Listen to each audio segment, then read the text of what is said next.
easily touch of death someone. The real problem with Yun is just how easily he gets damage and his ability to convert off like random scenarios.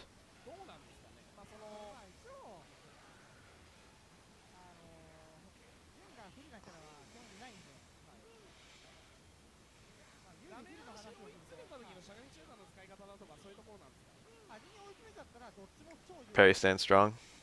Did the stream die? I haven't dropped a frame. Must be Twitch.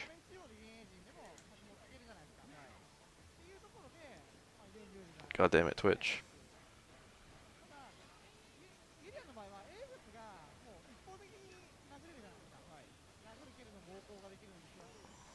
I hate that. Describe third strike in 3 words. Parry. Rush down. Is that 1 word or 2? Let's call it 2. Parry, rush down.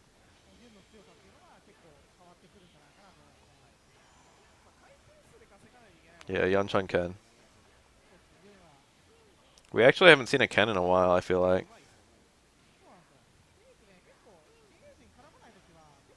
Chun-Li has never been that popular. She's somewhat popular in a tournament environment because she's good. But a lot of people don't really like playing as her. And pretty much everyone dislikes fighting her. There's no like rule or anything against playing Chun-Li, but a lot of the diehards just kind of like don't play Chun-Li.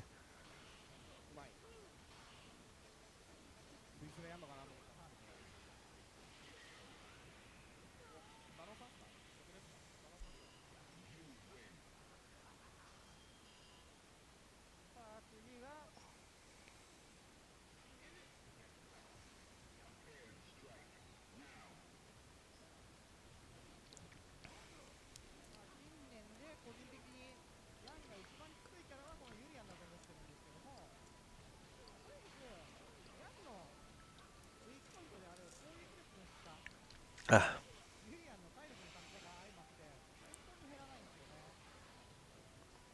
How do I think Chun-Li could be changed for the better? 1 super bar. That would help, but she would still be strong. That would be the most direct way to change her to make her not retarded. The problem with Chun-Li is that she's like she's still okay when she doesn't have a bar, but when she's got a super stock, she can land that super way too easily. And the process of protecting yourself from that super opens you up to all of her other tools. And then she builds meter really easily while you're trying to not eat a super. Like she can just force you to block a shit ton of crouch medium kicks and fucking land a ton of car throws and stuff. Ooh, that was funny. If you scroll down, I've got a donation link. I literally, like, if you scroll down, there's a PayPal. Wow, that's not even, don't just go, I don't want people to send money to some random defunct link.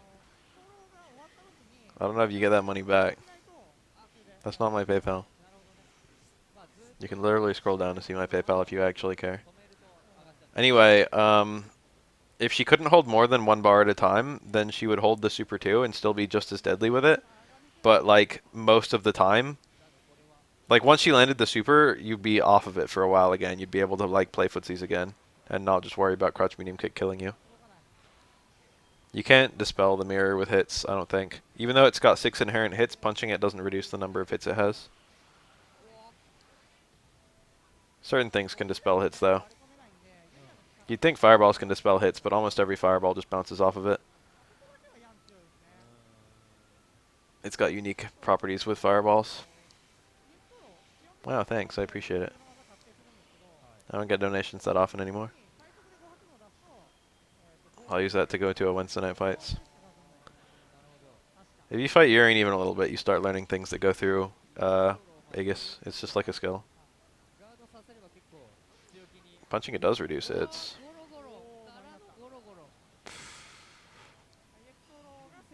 I feel like that's wrong, but I'm not certain, so maybe you're right. Aura hitting it with EX Tengu breaks it. Even regular Tengu breaks it, I think.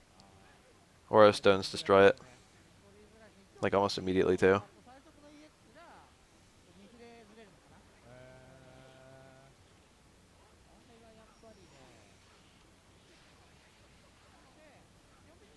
Aura's normals that can safely pass through it, or like crouch medium kick, completely dodges it.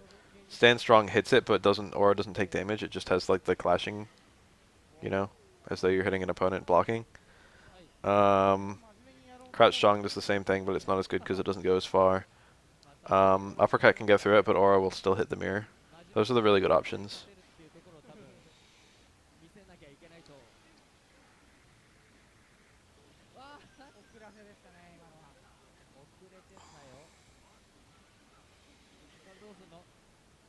Is there any use of Yang Super? I'm pretty sure I just answered that. Are you talking about Super 2? Yes. If you get a Dizzy, it's the highest damage thing you can do to the opponent. If you get one of the actual confirms, it's one of the highest damage things you can do to the opponent. If you get like a big punish. It's purely damage, but he doesn't have any good super cancels. Except like he can only cancel the super from like normals, and there's no really good way to do that. You can do it after a command grab, I think. I'm pretty sure you can do command grab, low forward super. You never see anyone do that though. It's like not... It does a little more damage and less dizzy than EX Rekos. So you'd normally just do EX Rekos.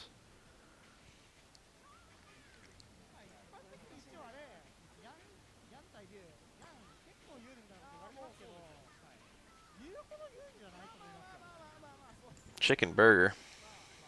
Don't we just call that a chicken sandwich?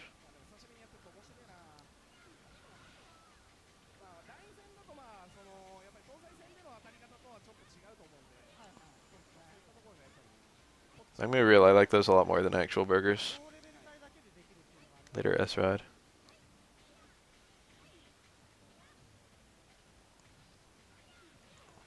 So, wow, that really reached.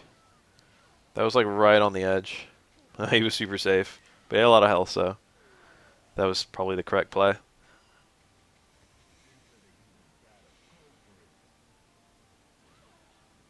I mean, it kind of wasn't the correct play because the Ryu didn't do anything, so he could have gone for like a grab or even a command grab. Or strong pressure. But the point is he took no risks.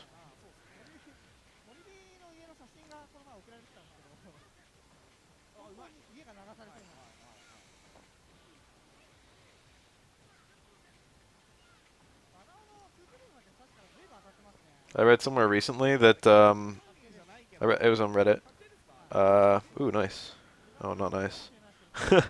Missed the command grab. Movie theater popcorn in the United States costs more per pound than filet mignon.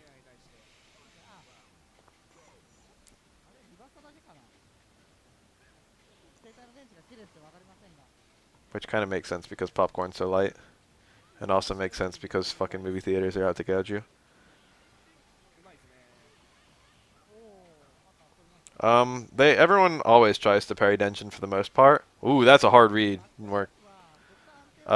It's just that if you parry early and Ryu holds it, or like any opponent holds it, or I mean, fuck, if you parry and Ryu holds the Denshin,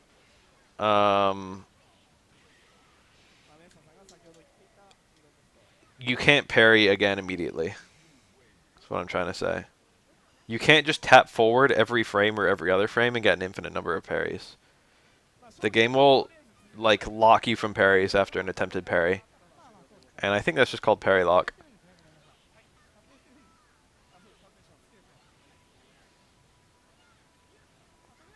No, that's not what he means, Bakajay.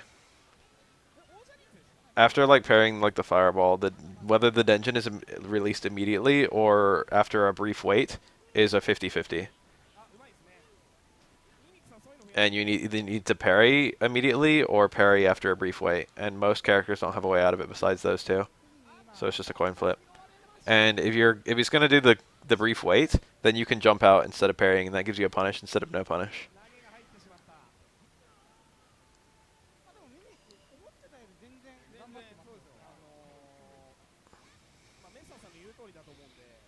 So that's why you see people jumping out. Parrying was better than Just Defend in CVS 2. Parrying would give you... Just Defend would only like reduce the hit stun by like a little smidge, and parrying would reduce it by a large amount. But it carried a lot more risk to it. And you know, the other elements of K groove were better than the other elements of P groove. So just K groove ended up being a lot better anyway. But in theory, if you were really good at parrying, you could probably make P groove work.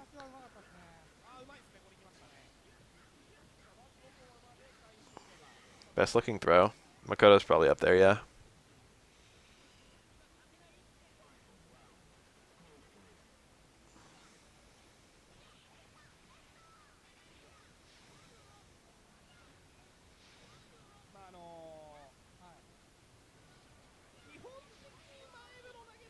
Oh. Damn. This Yon just got ranked down.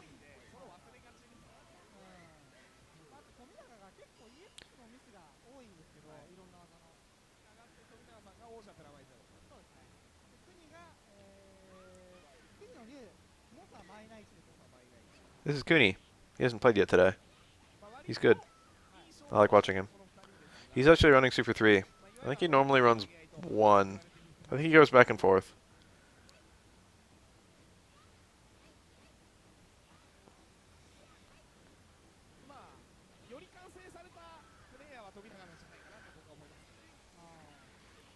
Oh, caught the jump out. Got a little bit of meter with those low strongs. Got the max damage meterless combo.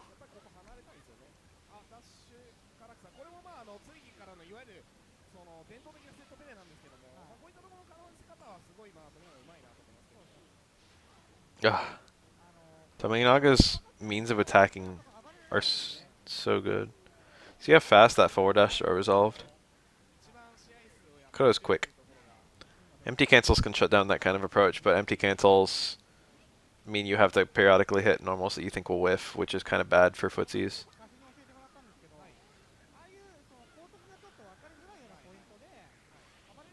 In this game, you don't really see crouch forward fire. It still works, and people still do it. But oftentimes, people will just do the crouch forward with no fireball because that's safer. Because the fireball is not a super hard red parry. It's probably the easiest red parry in the game. And if you get parried, it's your ass. In third strike, traditionally, you only want to attack, like, you only want to attack as much as you have to and no more. It's better to be passive and, like, pursue parries and punish for a lot of characters than it is to aggressively, like, rush down. You want, like, passive rush down. It's really hard to explain. Almost every character, like, kind of has the same kind of rush down, but it's not true, like, traditional rush down.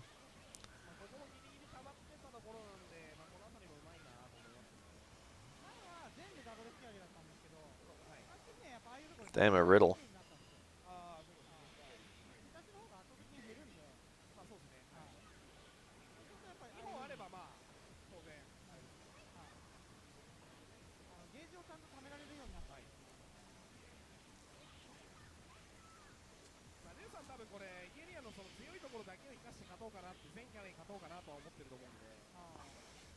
Parrying doesn't ruin neutral. Maybe it does. It changes it a lot. A lot of people didn't like the changes, but I like it. Neutral being parry fishing doesn't like destroy neutral, it just radically changes it. I don't agree with Viscant almost at all. Viscant, like super cherry picked. He picked some of the, like, he picked situations that have crazy depth from ST that in matchups that almost never happen, and situations that don't have like that much depth in Street Fighter 3. And there are matchups with crazy depth in Third Strike that he ignored.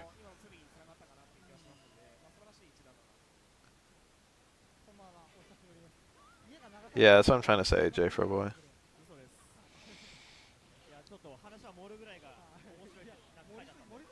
The more you attack, the more you can be parried. Every attack you do has to carry some mix-up. Attacks that don't carry mix-up are a risk.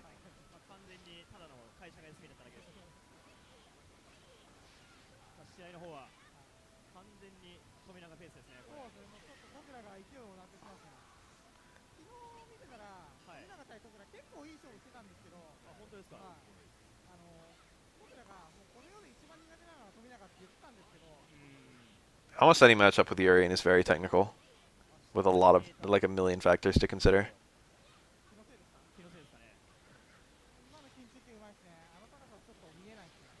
Viscant tried to argue that every single situation like dummies down to like 3 things in Third Strike.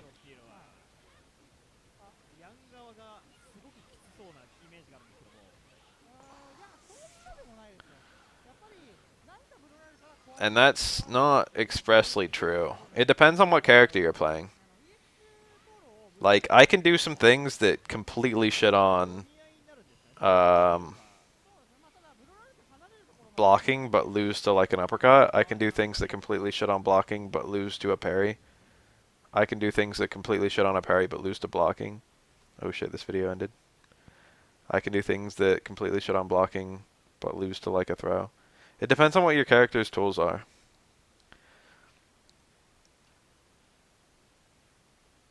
Hold on, he had some like elaborate example.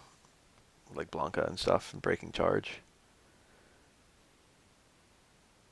His example seemed to focus a lot on like you can't even just say like a parry like completely shuts down every scenario to like 2 possible outcomes or 3 possible outcomes just purely because you don't know when the opponent's going to attack. Like a parry only does that in wake up when there's an earliest point that the opponent can attack and there's like an outright advantage to attacking at that time. It's like in footsies, you have no idea when the attack could be coming and whether it's going to be high or low, and that's just like, a parry ends up being, no, I wouldn't say a liability, but like a complexity compared to the neutral of other games where it doesn't exist, but you're otherwise doing the same shit. But to be fair, he was comparing like a wake up scenario with Claw and Blanca, so he was looking at the Okizeme in both games. The fact of the matter is, like, I'm not gonna say that I'm not gonna say that Street Fighter 2 can't be more deep than Street Fighter 3, but the fact of the matter is that if something doesn't carry any mix-up, then it shouldn't ever work. Like, yeah, you can remove Blanca's charge or whatever, and that helps because he can't do like a reversal charge move. But then what? Like, what does that really allow you to do? It allows you to push a mix-up without risk of getting like counter hit. The flat out of the matter is that like every mix-up, if it's not a mix-up, then there's a correct way to block it, and past a certain skill level, the person will defend themselves correctly. And if there is a mix-up, then even if you know how it works, then you'll get hit by you'll still get hit by it occasionally. And the thing about like Third Strike is that the mix-up is literally always present and always available, like even in neutral, like all the fucking time. And the thing about that is that a lot of people hate Third Strike because of how like inherently mix-up based it is. But it just means it's more action based. It just means that like you can literally always turn a situation to your advantage, or your opponent can literally always turn the situation to their advantage at any given time. Whereas in other fighting games, it's like you still pursue the mix-ups relentlessly because they're the only way you can get damage against a good opponent. Um, in like every fighting game, it's just that in Third Strike it's happening all the time with no um, like zoning with fireballs. And that zoning with fireballs and stuff like that would often be very slow and stalematy, where the person rushing in would lose and the person sitting back would win. So like the skill in Third Strike, the same as any other fighting game, is about being in a situation where your mix-ups happen a lot and your opponent's mix-ups don't happen at all. And that's just as true in like um, Street Fighter 3 as any other Street Fighter game. Um, that's kind of a dumb statement, Apple, for you. I mean, like, I know it's not you saying it, it's like Viscant, but it's not saying he shouldn't have said that every character is a semi-grappler. What he should have said and what he meant was that the only characters that could win are the ones that already are semi-grapplers, the ones with command grabs. And that's not really true, because there are characters with command grabs that aren't very good. Quote, or pointing to Urian and or not Urian, Hugo and Alex. And there are characters with command grabs that are really good, but it's not like it's like Twins and Makoto. It's not the command grab that makes the character strong. It helps. It has a mix up with parries, but the command grab is not what makes the the character strong. Like characters that have Twins and Makoto's degree of mobility are strong even when they don't have a command grab. And characters that have a command grab, if they don't have Twins and Makoto's degree of mobility, tend to be kind of weak. And the fact of the matter is the command grab doesn't even enter into things. Like, yeah, the characters with command grabs use the command grabs, but the flat out is that like characters with good mobility are better.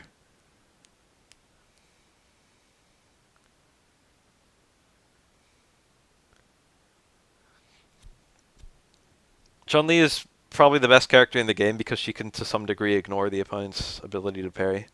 Because her mix up is between um I mean parries do fuck her up, don't get me wrong, but her main mix-up is between something you can't parry and something you have not that you have to parry, but something you can parry.